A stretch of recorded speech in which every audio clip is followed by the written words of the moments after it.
Bismillahirrahmanirrahim. Assalamualaikum.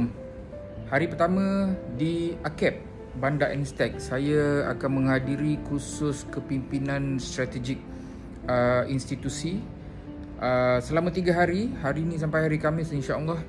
Dan saya tengok tadi list nama ada dalam 81 orang wakil-wakil daripada IPTA dan PTS seluruh Malaysia.